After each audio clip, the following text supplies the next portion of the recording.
올파포 입주장 끝나니까 강남 전셋값이 반등하고 있다. 이런 이야기가 나왔습니다.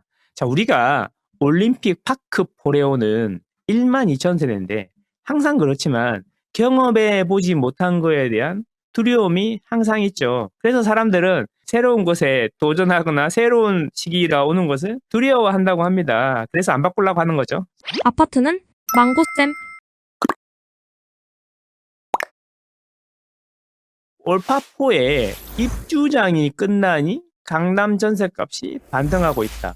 이거 조금 그렇지 않습니까? 이 올파포는 강동구인데 강남 3구 이야기를 하고 있다라는 거죠.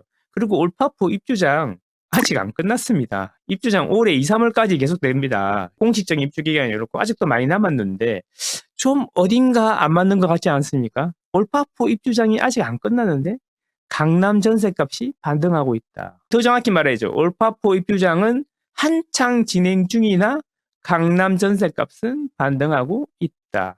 올파포가 입주하면 모두가 매매는 모르겠지만 전세 시장 그 주변까지 영향을 좀 주지 않겠나 이렇게 생각했었는데 정말 스무스하게 지나가고 있는 것 같아서 제가 12월 초에도 가보고 11월 초에도 가보고 며칠 전에도 지나가 봤는데 자, 이게 의외로 전세 물량이 없다 그랬는데 제가 그런 이야기를 방송에서 했더니 안 믿으시더라고. 실제로 부동산에 전화해 보시면 알겠지만 34평 전세 한번 구해 보십시오. 실제로 많지 않습니다. 12,000세대인데 그 이유까지 다 설명을 들었는데도 안 믿으면 할 수 없는 거죠. 어쨌든 제가 보기에는 올파포 입주장이 끝나지 않았는데 전세값이 오르는 이유는 바로 이것 때문인 것 같습니다. 전세자금 대출인 것 같다. 제가 가상금리를 은행들이 올리면서 대출을 막는 거는 이해하겠는데 전세자금 대출까지 올려가지고 서민들 힘들게 만들었다. 이런 이야기 하는 거 들으셨나요? 그런데 그 전세자금이 내리고 있다는 거죠. 전세자금은 금리가 떨어지니까 전세에 사시는 분들의 지불 능력이 올라가서 전세 수요가 늘어난 거 아닌가 이렇게 생각하는데 제가 그래서 한번 찾아봤습니다. 한국주택보증에 들어가면은 전세자금 대출 금리가 있는데 이렇게 은행들이 쭉 있어요. 그래서 봤더니 11월에 전세자금 대출 금리가 IM뱅크는 3.0이야. 11월에 지금은 2.5야. 어쨌든 여기 왜 그런지 모르겠는데 너무 싼데 어쨌든 은행별로 12월 마지막 주 전세자금 대출 금리하고 11월에 전세자금 대출 금리를 이렇게 비교를 해봤어요. 국가기관에서 나오는 거니까 거짓은 없겠죠. 그래서 이 비교를 해보니까 빨간색 보이시나요? 이 빨간색은 전세자금 대출 금리가 이만큼 내려갔다 이 은행은 이런 의미고 까만색은 하나는 올라가고 나머지는 전부 다 전세자금 대출 금리가 내려갔는데 평균적으로 0.14% 내려갔다라는 겁니다. 그래서 제가 보기에는 올파포 입주장이 끝나지도 않았는데 전세자금 대출 금리가 내려가가지고 더 비싼 집에 대한 수요가 조금 늘어난 게 아닌가 이런 생각을 해보고 실제로 입주 물량이 많지 않다라는 걸 증명하는 게 아닌가 이런 생각을 해봅니다. 지금 이문 휘경 뉴타운 쪽에 입주 물량도 많고 올파포의 입주 물량도 많음에도 불구하고 강남의 전세 가격이 오른다는 것은 물론 입주장은 지금 한창 진행 중입니다. 이게 바로 물량이 부족함을 의미하는 거 또는 금리가 내려가는 거에 대한 사람들의 반응을 나타내는 게 아닌가 저는 이렇게 생각합니다. 지금 시국은 여전히 어지럽지 않습니까? 이게 대출금리도 하락했다라는 겁니다. 가계대출금리가 5개월 만에 하락했다. 전월 대비 0.07% 내려갔다. 전세자금 대출금리는 더 많이 내려갔죠? 아까 보니까 0.14% 내려갔다라는 거죠. 이게 대출금리도 내려가고 물량도 봄 지나면 그때부터 이제 본격적으로 가뭄이 몇 년 동안 오는데 이걸 어떻게 해야 되나. 하락론자들은 이런 이야기를 했습니다. 집 사고 싶은 사람들이 지금 금리를 정부가 올렸지만 내년에는 은행들이 한도가 풀리면 금리가 내려갈 거다. 그래서 기대하고 있다. 이런 이야기를 하니까 하락론자들은 그걸 정부가 모르냐? 정부가 바보냐? 정부가 그렇게 쉽게 호락호락 해줄 것 같냐? 라고 이야기했지만 실제로 어떻습니까? 대출금리는 하락하고 있고 대표적인 금리 규제하는 금감원장은 뭐라 그랬어요? 아니 11월 12월에 기준금리가 내려갔는데 국민들이 금리 내려간 것을 체감하지 못하는 것 같다. 체감할 수 있도록 해주세요, 은행들. 이렇게 이야기하지 않았습니까? 그래서 이거는 집이 떨어진다라고 이야기하는 건지 떨어져야 한다라고 이야기하는 건지 잘 모르겠다라는 겁니다. 잠깐 들으면 속이 시원할 수는 있죠. 근데 길게 보면 뭐가 답인지는 다 아실 겁니다. 자, 전세 하락. 이게 뭐냐면 올림픽 파크 브레온이거든요. 이 전세 시세예요. 제가 전세 물건 없다 그랬잖아요. 전세 시세 보시면 2024년 12월 25일에 8억 5천이에요. 84가 싼 게. 그런데 자세히 보시면 있잖아요. 1월 22일에는 시세가 올랐어요. 이렇게 2,500만 원 올랐어요. 지금 한창 입주가 진행 중인데 전세 가격이 오르고 있다니까요, 여러분. 제가 그래서 전세 물건 없다고 그러니까 안 믿으시던데 데이터로 이렇게 나타나고 있다라는 겁니다. 전세가 어디가 내립니까? 자, 그러면 올림픽 파크 브레온은 안 내려도 그 주변이 내렸겠죠. 강동 그라시움 이런 거 내리지 않았겠습니까?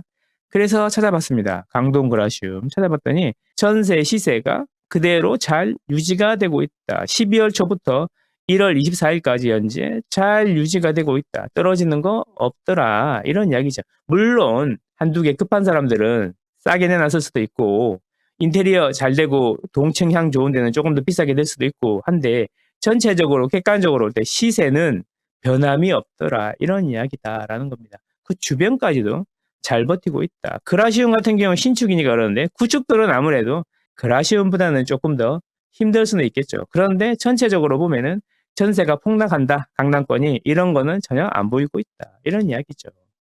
그래서 예상보다 너무나 스무스하게 진행이 되고 있다. 실제로 전세 물건도 없고 시세도 떨어지지 않고 오히려 시세가 오르고 있더라. 착각하면 안 된다. 선동당하면 안 된다. 이런 이야기입니다. 자, 그래서 전세 매매되고 있는 걸 봤는데 이제 문제는 뭐냐면 여기 보시면 점들이 찍혀 있는 거 있잖아요. 그라시움인데요. 그라시움. 여기 보면 살짝 낮게 거래되는 것 같은데 이 보시면 이게 호가가 중요한 거죠. 호가. 매물들의 호가는 지금 거래된 거의 최고 가격보다 최저 가격이 더 높아요. 호가들은 훨씬 더 높게 나오고 있다라는 겁니다. 주인들이 무슨 배짱인지 모르겠는데 호가를 이렇게 올리고 있다. 다 이유가 있겠죠. 손님들이 오니까 그러겠죠. 그래서 아까 제가 계속 말씀드리지만 송파구의 어떤 동들도 노원에 있는 모 동도 제가 한 세 군데 정도 전화해 봤는데 의외로 안 그럴 줄 알았는데 1월 초보다 지금이 손님이 조금 더 오는 것 같다. 이런 말씀을 많이 합니다. 임장 크루들은 생각보다 많이 없어졌나 봐요. 옛날에 이제 욕을 많이 먹어 놨더니 임장 크루들이 생각보다 많이는 안 온다고 합니다. 그런데 임장 크루가 안 오지는 않는다고 합니다. 수첩 떨고 온답니다. 한두 명씩은. 구독! 좋아요! 구독! 좋아요! 자, 그래서 올림픽 파크 브레온 매물수를 제가 정리를 해봤는데 제가 8월 달부터 주요 단지들 매물수를 계속 정리하고 있거든요. 그래서 이게 올림픽 파크 브레온 8월 5일부터 해가지고 일주일 단위로 매물들을 이렇게 정리를 한번 해본 거거든요. 매물이 8월에도 2,000건이었는데 11월에 피크였어요. 3,000건 조금 넘었다가 자, 이제 빠지기 시작해가지고 지금은 2,500건 초반까지 내려왔다. 중복 제거한 겁니다. 자, 물론 이렇게 해도 많은 겁니다라고 이야기하는데 그게 왜 안 많은 건지 제가 여러 번 말씀을 드렸으니까 오늘은 생략하겠습니다. 매물도 줄고 있다. 한창 진행 중인데 그렇다는 겁니다. 올림픽 파크 브레온입니다. 이게 진짜 실제로 데이터도 그렇고 현장도 그렇고 여러분이 생각하시는 거하고 또 하락론자들이 얘기하는 거랑 완전 다르다. 그게 중요하다라는 겁니다. 자, 그래서 이제 그럼 매매는 어떤가 한번 봤습니다. 34H형 봤는데 이게 올림픽 파크 브레온인데요. 이거 보십시오. 이 거래 올라가는 거 보이시나요? 이게 꾸준히 2023년 1월부터 10억 중반대에서부터 해가지고 쭉 올라가는데 최근에 27억에 거래가 됐다고 했는데 실제로 이제 실거래가 여기 27억에 찍혔습니다, 여러분. 와, 대박 아닙니까? 가격도 탄탄하게 잘 버티고 있다. 이런 이야기입니다. 그런데 이제 이런 거는 잘 생각을 해봐야 되는 게 요거는 조합원의 물량일 가능성이 매우 높죠. 거의 99%죠. 왜냐하면 일반 분양 받으신 분들이 13억에 분양받았는데 27억에 팔면 양도세가 어마어마하기 때문에 팔 수도 없고 그렇거든요. 그래서 조합원이 파는 것일 텐데 여기 보면 유난히 하나 가격이 위로 올라갔잖아요. 이런 거는 확인을 해봐야겠지만 조합원 같은 경우에는 분담금이라는 게 있잖아요. 근데 예전에 큰 집 갖고 계시다가 34평으로 옮겨가시고 옛날에 둔촌주공이었죠. 둔촌주공도 20평 이상 30평 40평도 있었단 말이에요. 엄청 큰 거 갖고 있던 사람이 30평을 신청하는 경우에 환급이 생길 수도 있거든요. 그러니까 34평으로 가신 분들은 분담금이 일부 있을 수도 있고 40평 이상에서 34평을 신청하신 분들은 환급이 나올 수도 있고 그래서 이 가격이 조합원 입주권에 거래된 가격은 우리가 생각하는 일반 아파트 거래나 일반 분양권 거래처럼 균진하지 않다는 걸 잘 알아야 됩니다. 환급이 나온 사람도 있고 분담금이 좀 더 나오는 사람도 있으니까 지금 사면 매수자가 내야 되는 건데 어떤 거는 환급이 1억 나오고 어떤 거는 이 분담금이 2억이 들어가. 그러면 3억 차이 나야 되는 거잖아요. 그죠? 그래서 그럴 수 있습니다. 자, 그래서 올림픽 파크 브레온의 결론은 이렇습니다. 우리가 생각했던 것만큼 충격이 크지 않았다.